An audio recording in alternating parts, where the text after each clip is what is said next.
always best to be there. Very front and center. I love it. All right, guys. Yeah.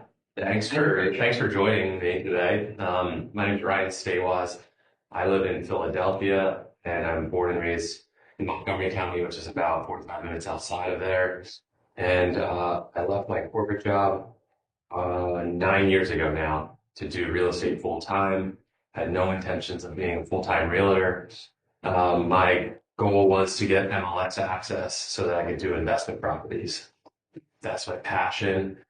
And then I met Jeremy Bowers, if anyone knows the name. He recruited me to Coldwell Banker for 6 months and quickly realized that Keller Williams was the best place to grow my business, and I've been there since. So no prior sales experience, just started out doing what I did well was I just listened to what other people told me to do, because this business has been around for long enough. So if you just implement it and do the actions, then I think it's almost impossible not to grow, $10 million business plus. So one thing I did when it started was I signed up for Brian Buffini coaching, and he's probably still is. I don't do it any longer, but his business model was all about business by referrals. And I was like, that sounds like the best way, or that's the way I want to build my business. I don't want to be, door knocking and cold calling for the rest of my life. So I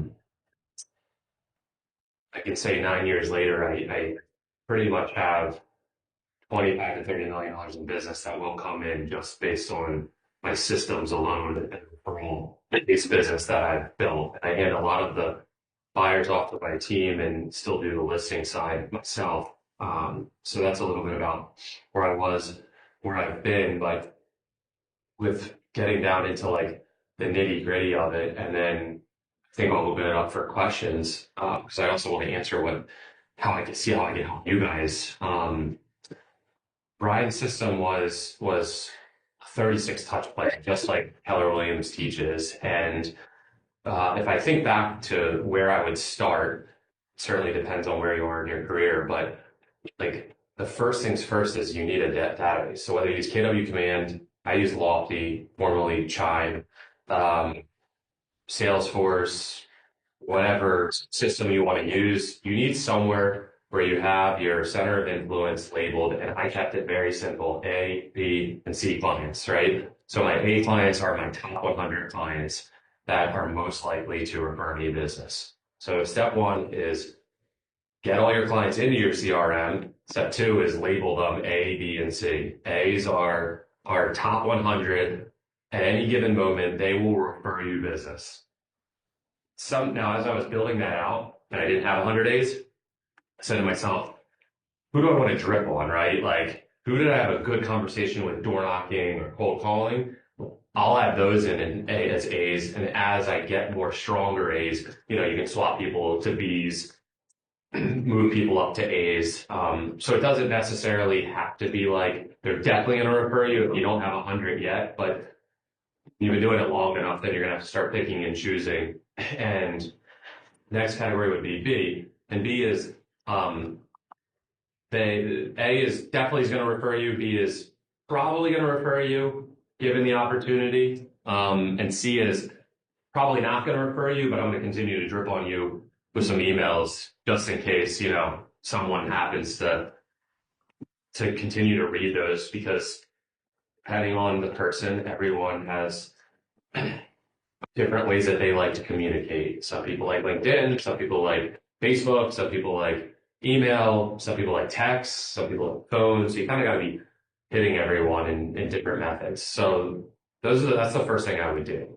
Get everyone into a CRM, label them A, B, and C. You tag them. If you have investor clients, I would also create an investor tag. You might have mortgage partners or business partners tagged as well.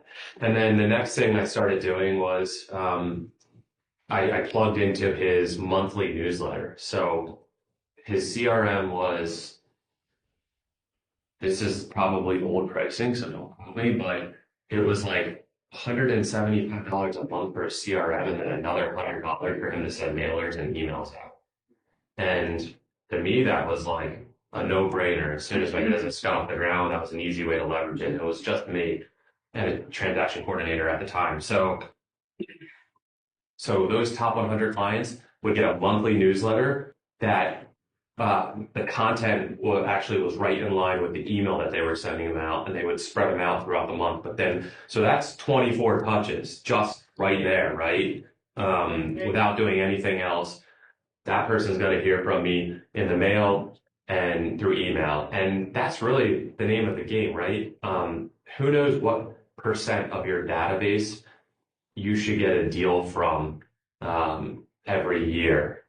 So if you had 100 people in your database, what percentage of those should give you a deal every year? 10%. Right around 10, it's 7. Like the national average is 7%. So if you had 100 people that you were dripping on a 36 touch plan, you would get 7 deals from them without doing it. Like really, like there's other things to my touch plan that you need to do, but just because you're going to be top of mind, you're going to get deals from them. So what I really push my team to do is I'm like looking, I'm like, hey, dude, like I've been telling you, you only got 30 people in your A clients. If you put 20 in tomorrow, you're going to get 2 more deals a year just because you put those in, you have a mailing address for them, and you have their email. So you want all the information as well. And right now we're sending Phillies calendars out, which is another great database touch point. Twice a year, Phillies and Eagles calendars. Who's the sports team down here? Is it Eagles? Phillies, Blue? Phillies. That's it. That's like I'm yeah. It could be Raven. Shit. All right. It shouldn't hurt me. Well, You said not open. you figure out who your sports team is, but right now we send Phillies out in August. We'll send out Eagles calendar. Can't tell you how many clients I've walked into their house and guess whose face is on their fridge.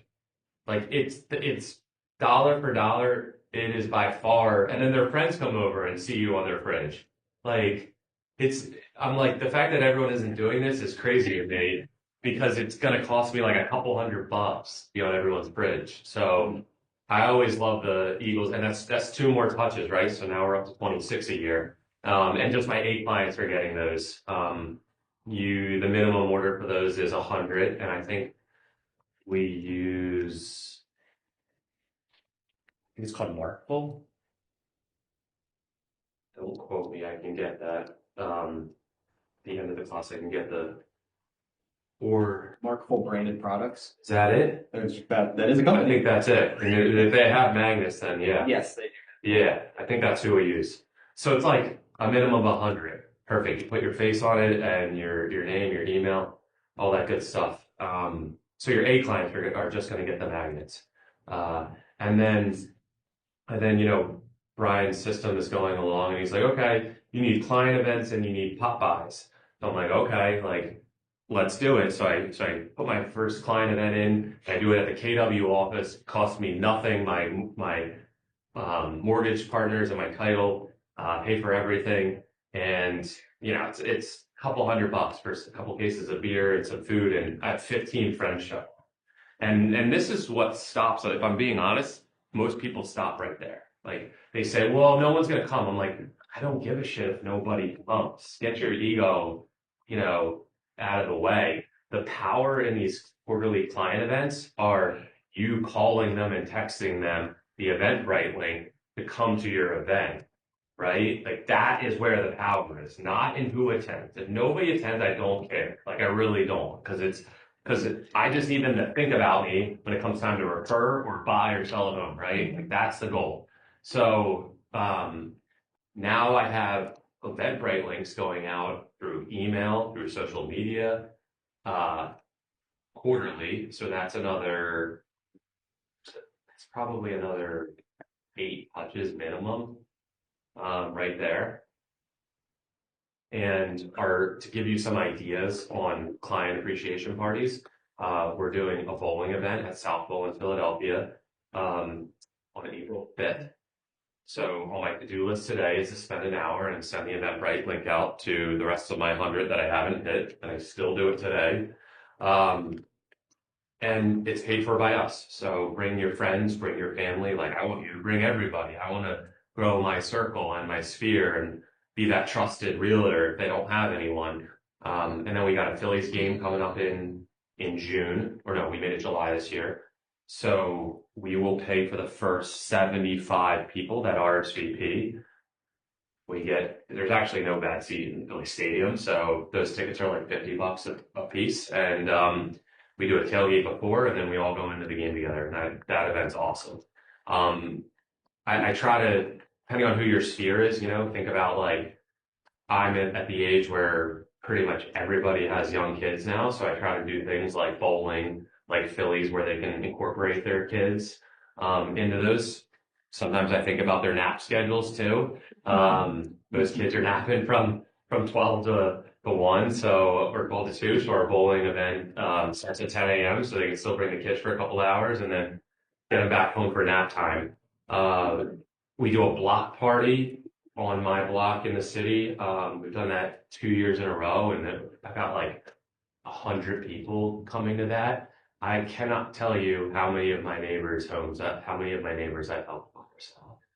And that is a long play. It definitely takes like 2 or 3 years to really like ingrain yourself in the community. But talk about farming a neighborhood, man. You start doing those, and these are not cheap events. Like I'm paying probably $7,000. I mean, we're doing like moon bounces. We got Mr. Softy there. We had a pizza guy one year cooking wood-fired pizza there with this machine that he brought in, and we've got stuff for the kids to do, like chalk. We've got this massive slide. So you can check out our social media page and get some ideas of like what to do at those events. But block party has kind of become our staple, and then we do a yearly holiday party, which is the first week of December every year. And those have pretty much become our staple. I mean, we've done axe throwing before, but young kids can't do that. So that was kind of like earlier on in my career. You could do, there's a bunch of like indoor kids places too that you could do. Honestly, just do something, because hitting them with the Eventbrite link, it makes the call so much easier. That's the other thing I'll say, right? A lot of people are like, well, I don't know what to call my database and tell them. And everyone's like, it's funny because you'll pick up the phone or door knock a cold call, but you won't call the people that know you.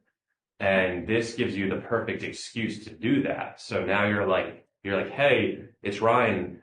How are you doing? And I'm actually calling to invite you to our client party. I'd love for you to come out, bring the kids, bring family. And I'm just offering something. I'm not asking for anything, to be honest with you. I'm just giving, and it will come back. So client appreciation parties have been a staple. I've been doing them for, I can't remember when my first one was, if it was like year 1 or 2, but we'll call it 7 to 8 years every quarter.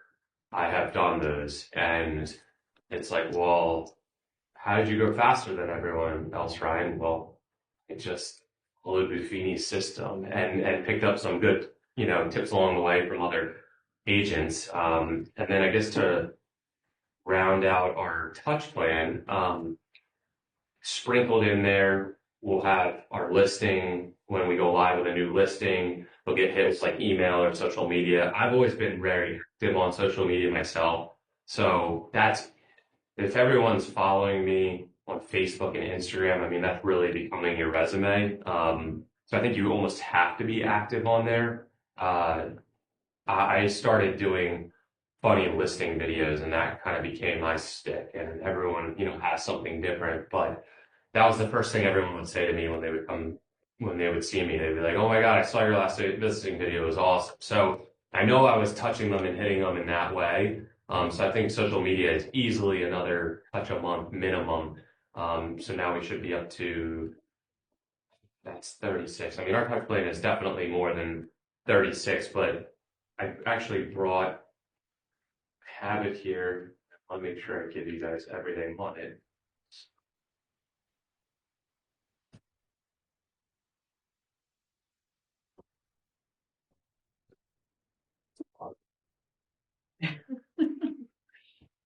media, direct mail, home anniversary cards, and birthday cards. Um,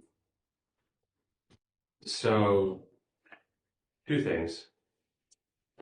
I'll have to get the company, or you can email me if you want it. My email is ryan@tsg.homes, which is the Stawasz group. Ryan@tsg.homes. Facebook, you can for $5 a month set up automated Facebook messages and send happy birthday messages to all of your Facebook friends. You would be shocked how many conversations that starts. Oh my God, Ryan, thanks for thinking of me. Great, how have you been? I'll get the company name. My marketing girl has it, but there's a company for $5 a month, and it will automatically say happy birthday to all of your Facebook friends. Facebook. There's another touch a year, per person. And it starts a conversation. And then we do birthday and home anniversary cards. And there's a company that those are a little bit more expensive. I think those are like $3 a card or something. But for this is my top 100 that's getting them, so it's not like a database of 1,000 people. Let's see.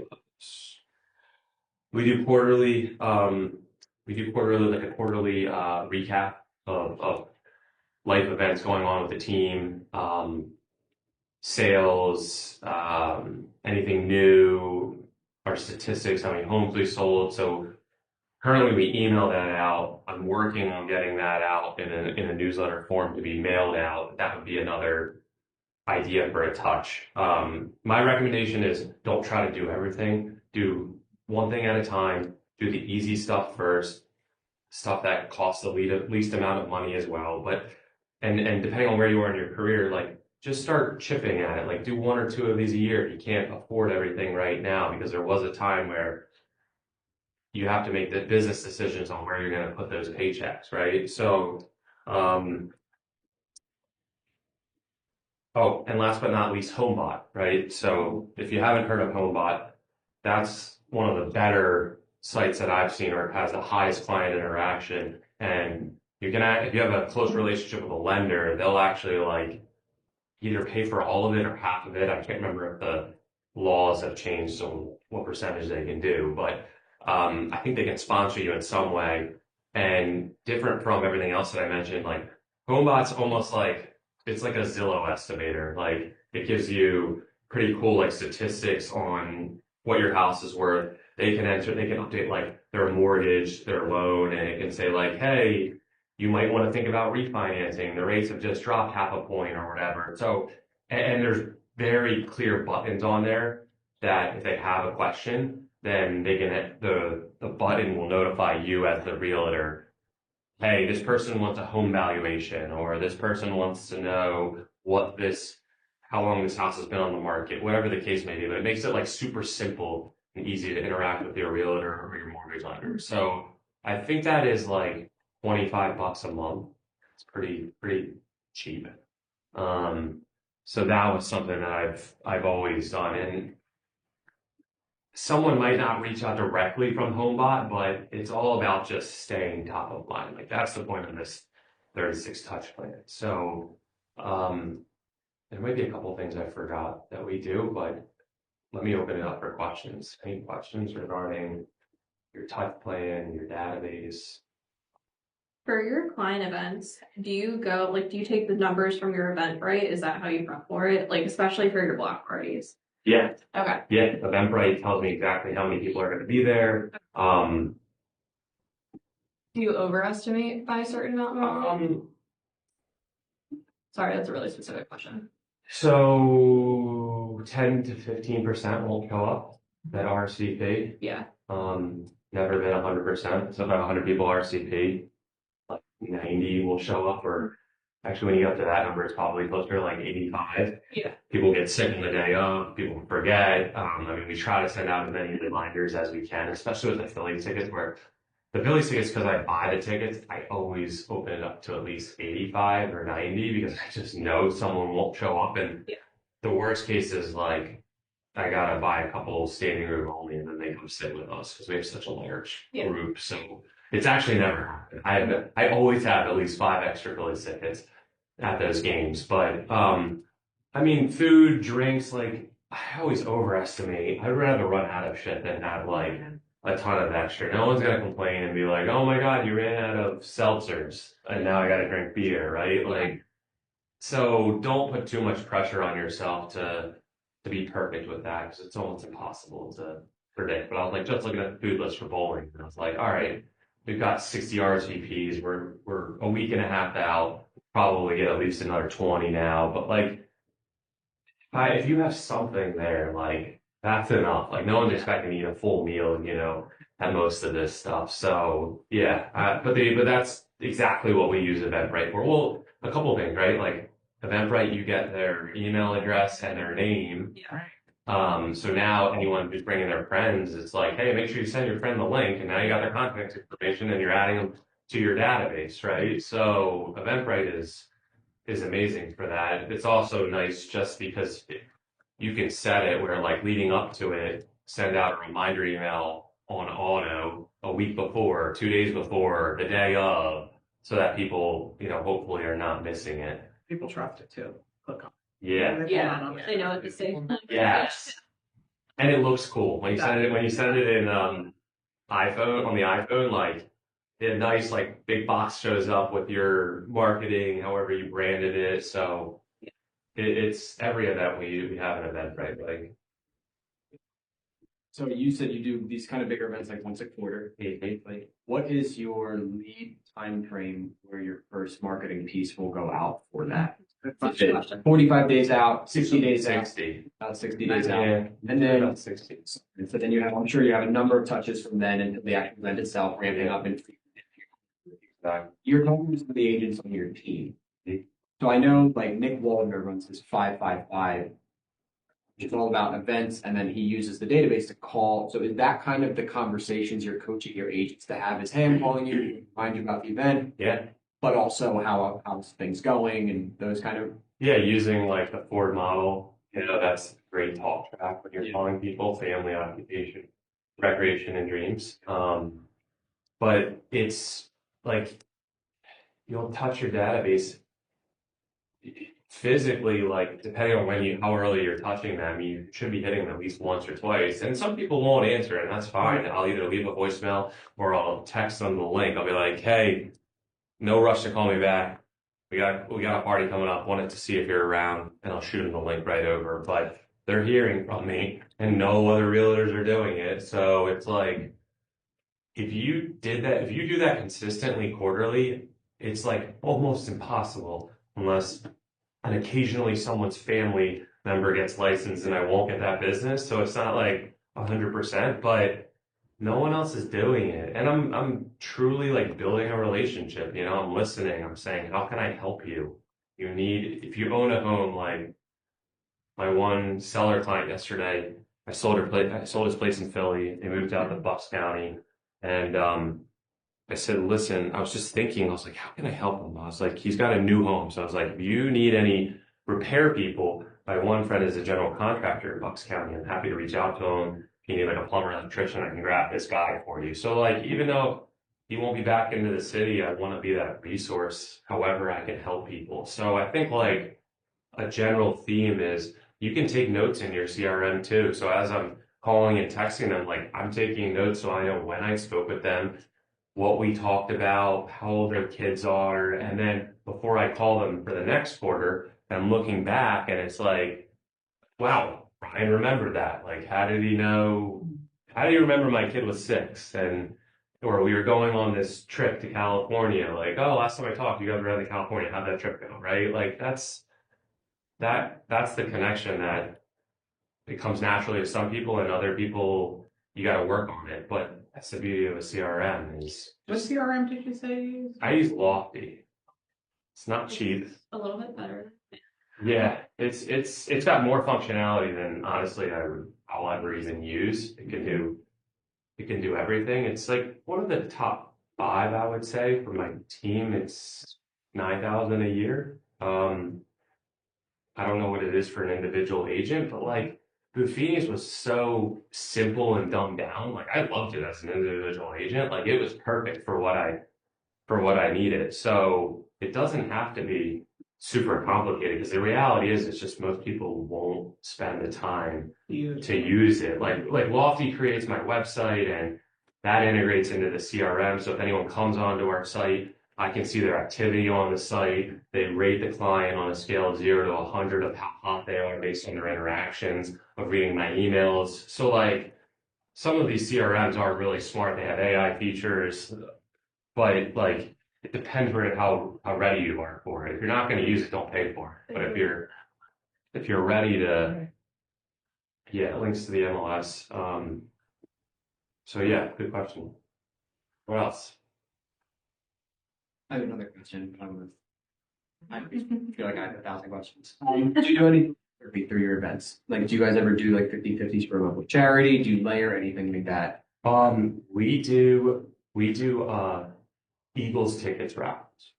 So which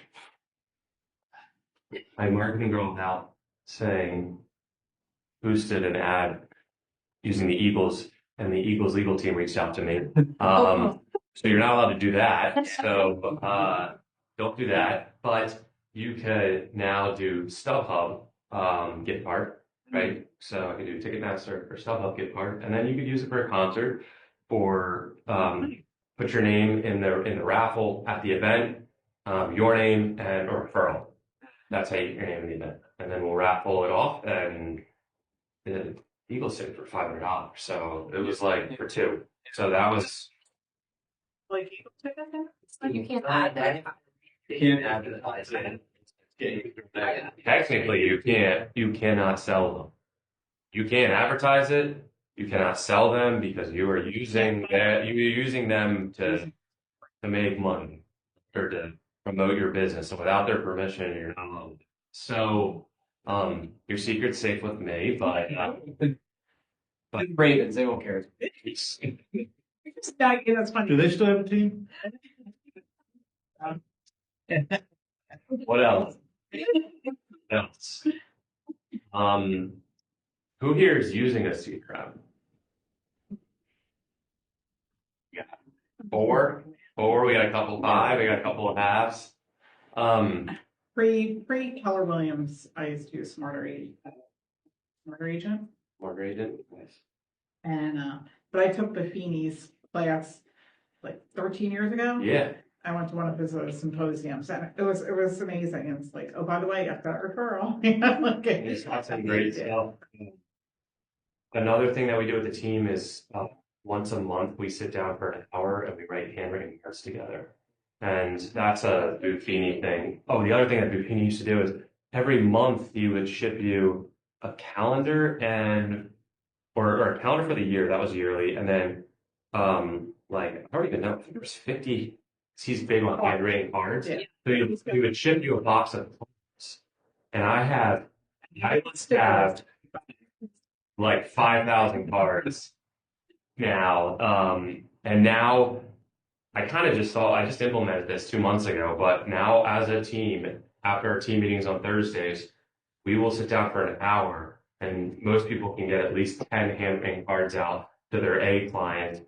And it could be anything. Be like, hey, it's happy to have you in my life. Wanted to say thank you for being part of my, supporting me in business. It could be anything. But early on, man, I was handwriting a shitload of cards. Sometimes I even forget that I used to do it. But going under contract, I would handwrite a card to the client, say, super excited to get you to the finish line. Congrats on going under contract. While under contract, I would handwrite them a card. And then at closing, I would have another card to give them physically. So I was coming out of a listing appointment. I'm handwriting a card. I'm dropping in the mailbox. Hey, just wanted to say thank you for your time. I really appreciate the opportunity, whether this works out or if it doesn't. Like, thank you guys for the opportunity. And Nobody does that. nobody does that. Handwriting cards are like Gold. gold. And then there's ones that look like they're handwritten, I think that's even worse. I just my grandma. Or related to trash. Yeah, there's all the wholesalers sending out the handwritten card that they want to buy your property. They're getting pretty good though. Some of them are you can always tell that they're getting They're pretty good. Like there's like blemishes and mistakes, but handwriting cards, that is a great one. Definitely takes time, and what I would recommend is like start small. Once a month, put it on your calendar, repeating event, sit down for an hour. If you write 10 cards, like that will get you. That'll be another, just a great like way to not, if you have a low marketing budget to reach out. I think there's different like levels as you grow your business that can leverage more of your time. And as in the beginning, I didn't have money. So I said, what can I do that I will trade time for money? And then as my business grew and my family grew, I said, okay, now I will pay more money to leverage my time. So any other questions? You know, I got another one, but. go for it. So you have all your marketing and all these different touches on a spectrum, right? Some are lower cost, some are a little higher cost. In your opinion, what is the channel right now that costs the least that's getting what you think is the best rapport building with the client, and what is on the opposite side that you feel like it maybe you're spending a lot on but isn't quite as much of a hit as maybe you thought it would be? So what's like best bang for your buck, maybe least bang for your buck? I think Buffini is the best bang for your bucks because you get a CRM and you get monthly mailers and emails that you don't have to do anything. And that's $275 a month. So like, I think that's the best bang for your buck. I think the Facebook auto messages are a great bang for your buck too. What's the least? Probably email. I mean, I just think email gets lost the most in people's.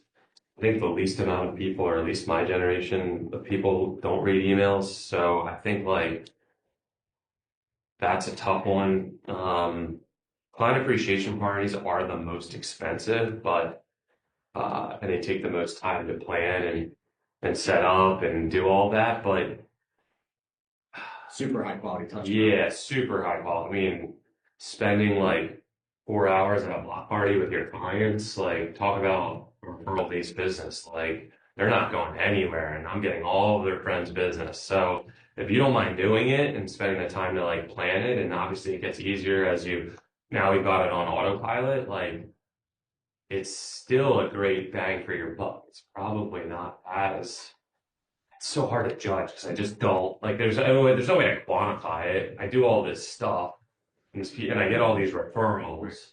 I guess the other thing I'll say is that I just thought of is I started making an A+ list as well, and that's really like 7 to 10 people that are my top referrers, and I just make sure that when they refer me, like I'm my one guy referred me 3 clients in the last like 3 months.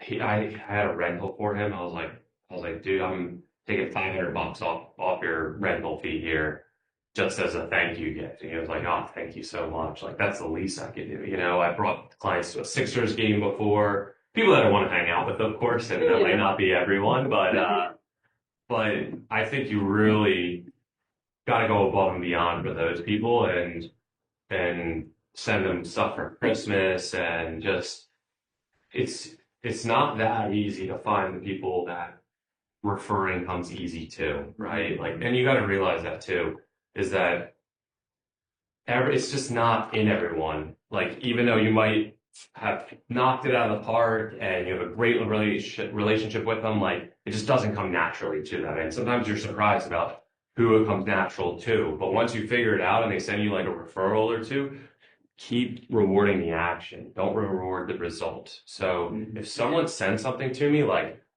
a referral, like they're getting $100 gift card regardless of, and I might do something more depending on who they are, but at minimum, like I'm emailing or mailing them a gift card to say thank you for the referral. And that referral might not ever transpire, but I want them to keep thinking of me and keeping me top of mind. So you definitely want to like, if you think about like big business, right? And when I used to work for Dick's Sporting Goods, and these golf companies like Callaway and stuff would come in and you'd take them out to dinner and you'd wine and dine them. Like the concept isn't any different in real estate. It's just you got to figure out like who the people are and if they're worth spending time with. So I had a big developer for many years that moved out of the state and is now building in Florida. But like, oh man, I was in his office probably once a week or every other week, just seeing how I could help him and his team source deals. We like being around each other, but like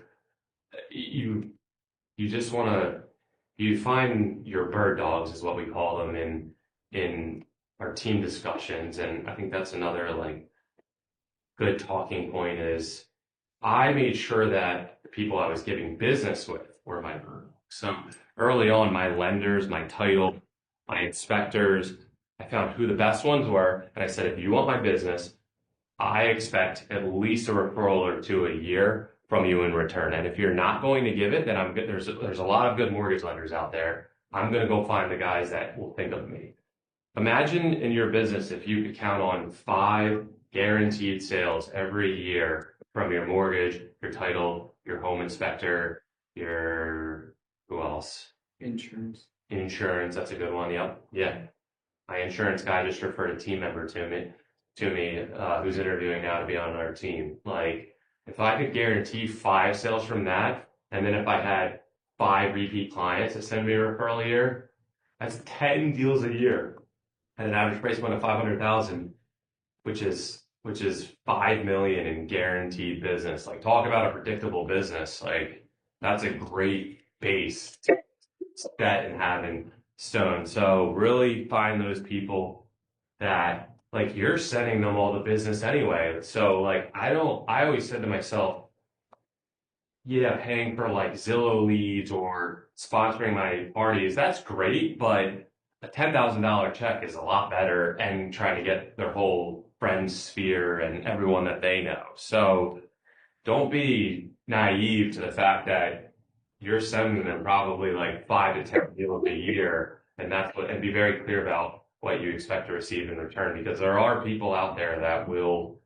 do that. You just got to find the right people that some of them already have like that strong realtor relationship and they're sending all their business to that realtor. Well, then there's I meet young mortgage lenders every day that are hungry and really good at their job and have a good product, have good products. So just build a relationship and find out who that is. And that's another way to guarantee business every year for yourself.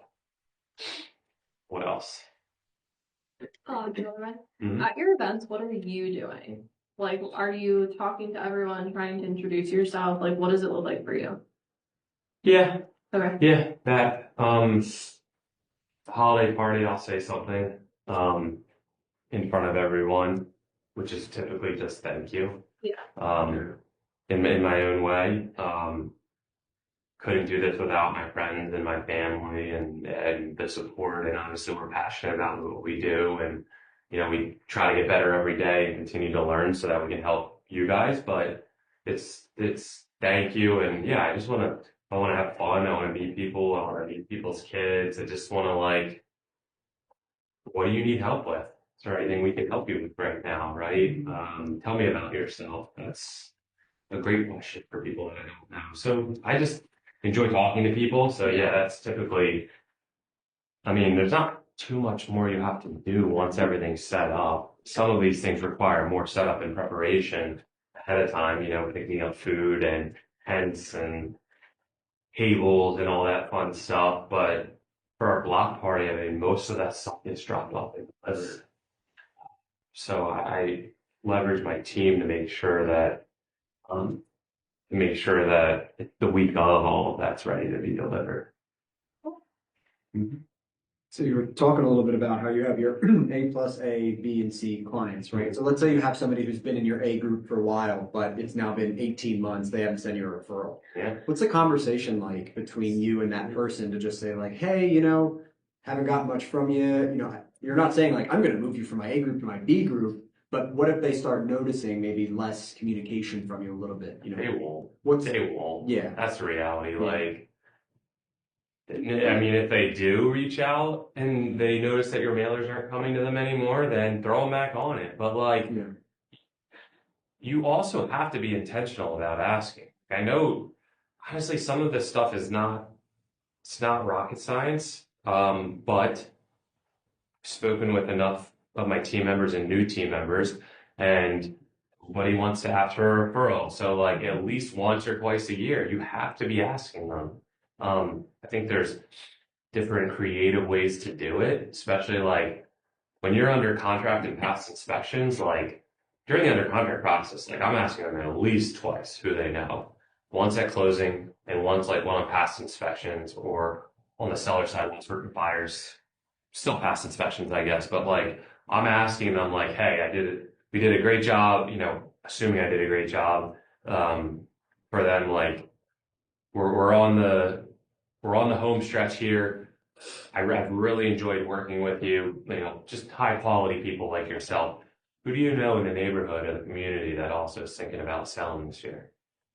And then just shut up, but you have to ask. Otherwise, why are we in this business? Like, I'm not bothering someone.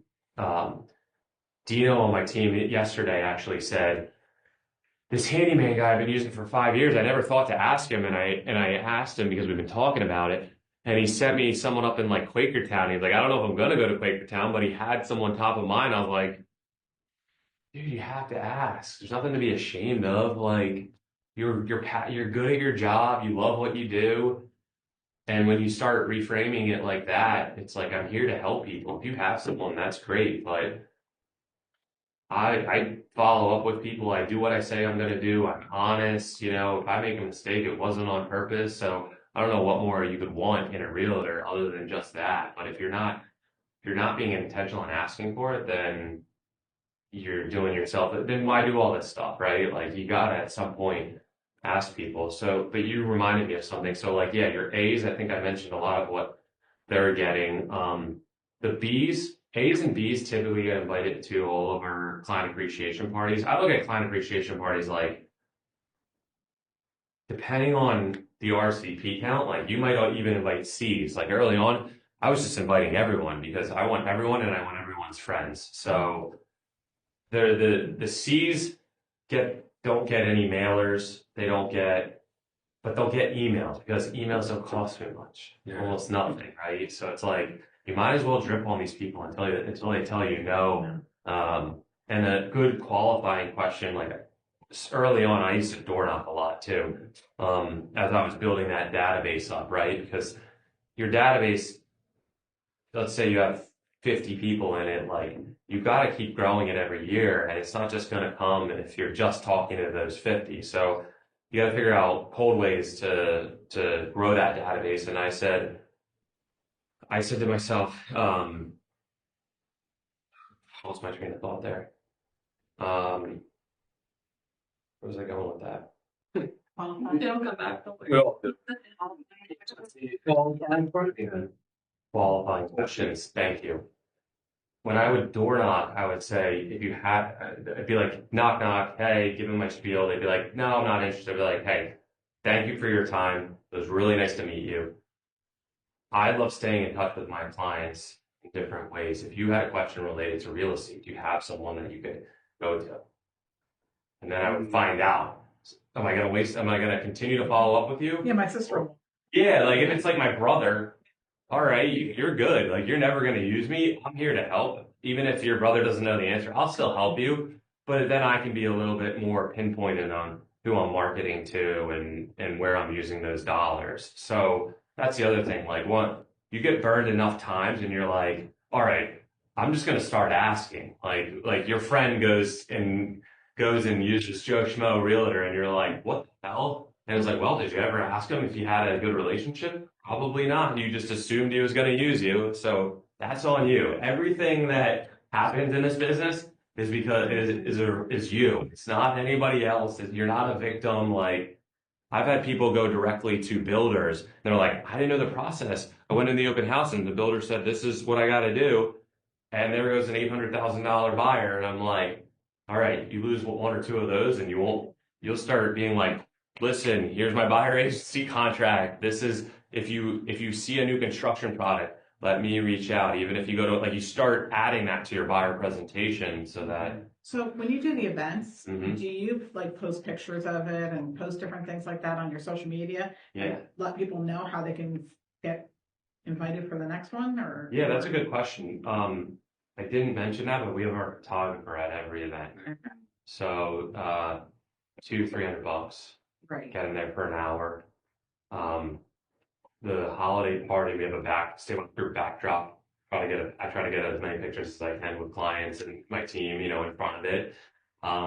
Holiday party, we'll print out those photos and then we'll mail them out to the clients, as a thank you for coming.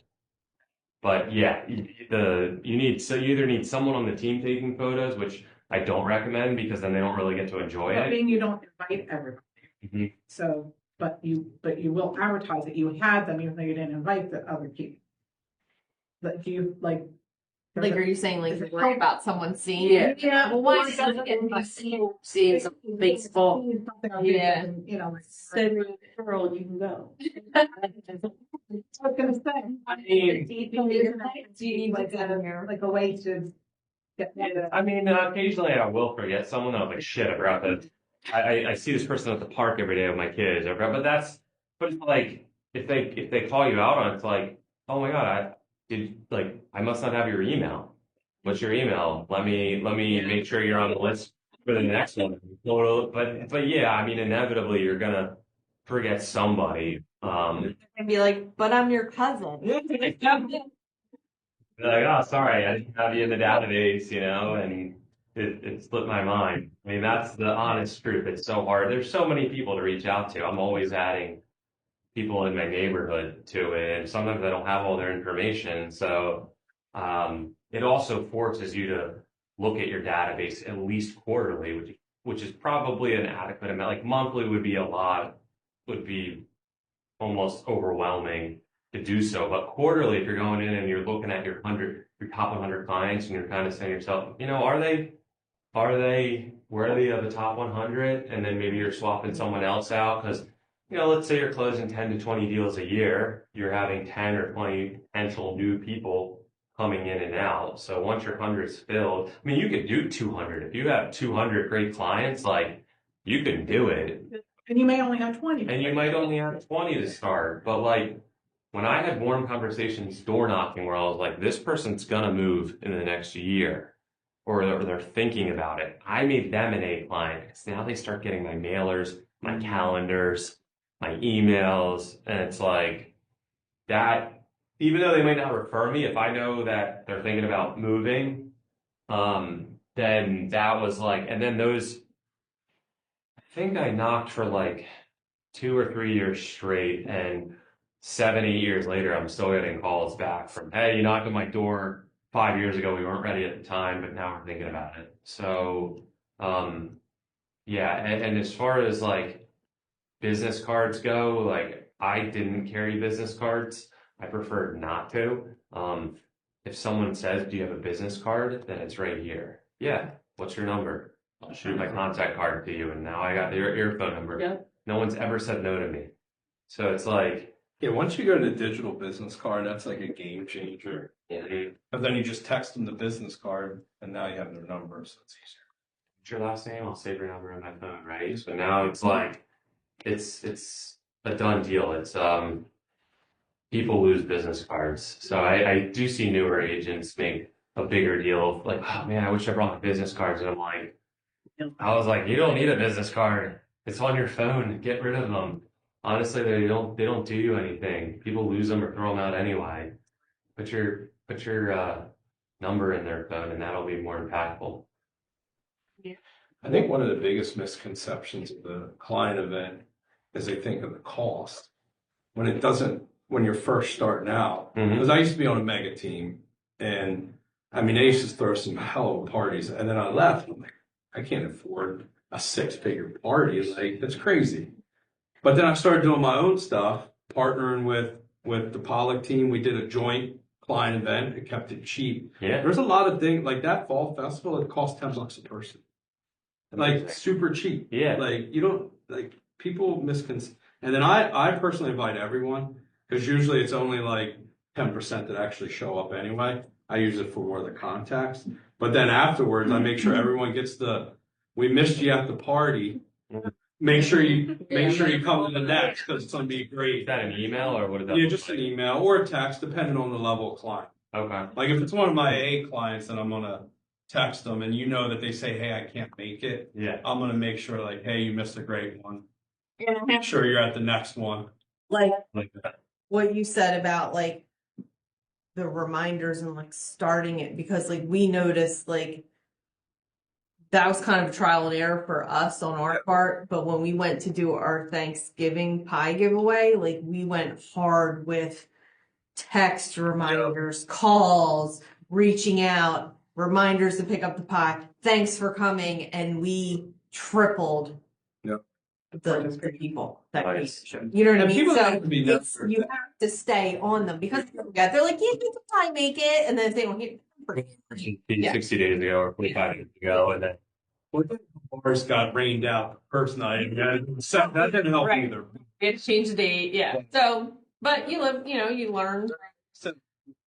Cheaper wine. you could do benefits for like $1,500, and then if you're splitting it 3 ways, if you could throw a party for $500 between title, mortgage, and you, like Yeah. $500 will be the cheapest lead that you'll ever spend with a client, and there's no way you don't get a client from that down the line. Like it's impossible, but you just got to get started with it. I know it's scary if you've never done it. I know, there's a lot you don't know, but lean on, like, I'm not in this office, but lean on the people that are in the office who have done it and be like, hey, what have you done? What vendors do you recommend? What do I really need there? I mean, I like bowling. I like axe throwing. I like stuff that people can be active in. That is just like fun and it's a little bit different. Maybe they don't do it, every day. So Yeah. Was there an event that you did in the past that you're like, all right, we're probably not going to do that event again? Anything that just like kind of didn't hit the way you thought it was going to hit or didn't quite agree?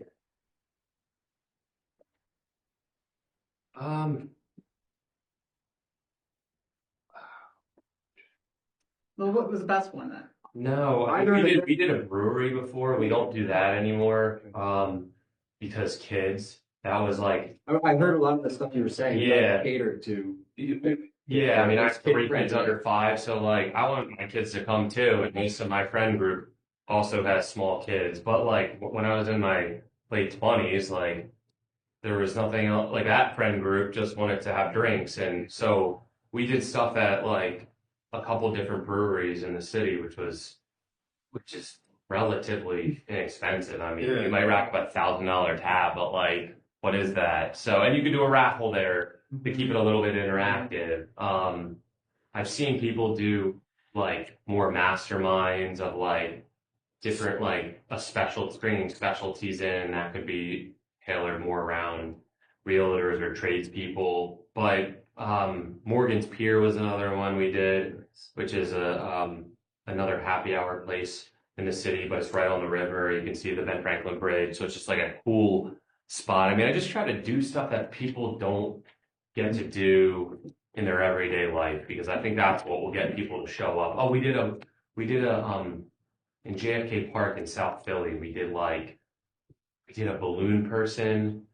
We did like photos. I know this isn't a new concept, but we brought a photographer in and said, hey, Paul, photos here for your families. So we had photos taken. No, I didn't think of anything. I mean, I guess my first one was in the KW office, and I probably wouldn't do that again because there wasn't like that much to do. It was just kind of like my close friends and family that were supporting me, being like, all right, Ryan, we're here to support. And you're just like chatting. So people that are less social are probably not going to come to those where it's just like human interaction. But if you throw some bowling in the mix, then they don't have to talk to someone for the entire time.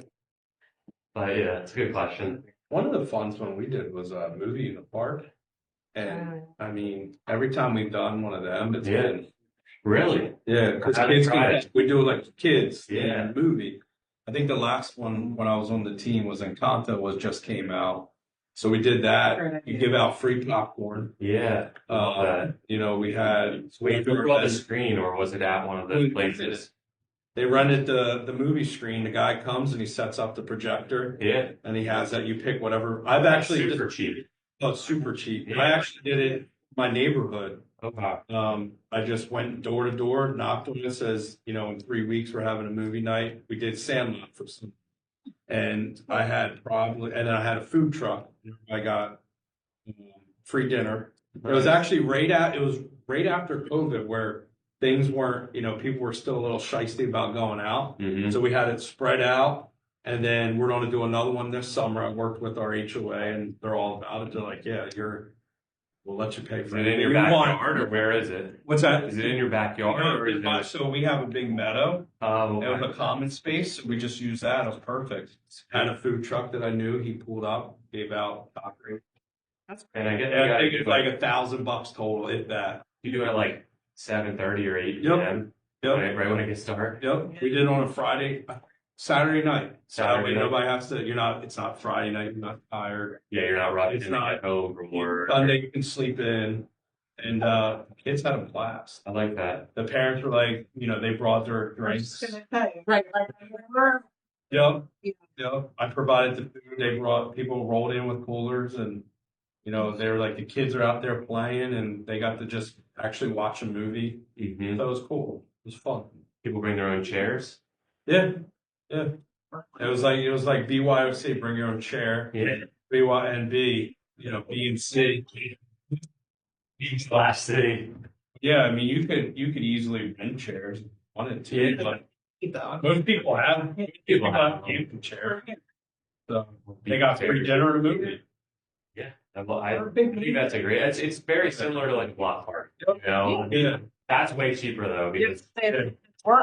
the tent, the food, it And up there, It's like it's not cheap. obviously with parties, it's a little cooler up in there than it's Yeah. out here, but Yeah. but it's same concept. yeah. Yeah. I like And it that. gets you to be the realtor of choice in your neighborhood as well. That's the thing. Like, we're not talking about farming today, but Yeah. be strategic with your time and Yeah. find the areas you live in to start, and then start spreading out from there. That's definitely a mistake early on, where I was doing open houses all over the city of Philadelphia, and I was like, it was fine because I was doing the action. I was doing more than most people, and I was consistent with it. But in hindsight, had I just done it in maybe like 2 or 3 neighborhoods, you can really become the realtor of choice in that neighborhood a lot faster. And I think that's more strategic, but live and learn. So we're right here, literally at 2:00, 2:01. So I'll be respectful of time. So I appreciate you coming down. Yeah, thanks for having me. If folks have, do you mind if they shoot you an email or something? Email or social media. Yeah. Ryan at tsg.homes is my email. And then Ryan Stawasz, the Stawasz group is my Instagram. Oh, it's .homes, not .com. .homes. Okay, gotcha. Yeah. .com was taken. All right. Still figuring out who has that. That's funny. I know, right? And you're like, TSG. Like, Probably like someone that doesn't even use the website either. that's trying to sell it to me, right? Yeah. Yeah. So Instagram or email, happy to help. Thank you very much. Thanks for having me, guys. You're welcome. Welcome.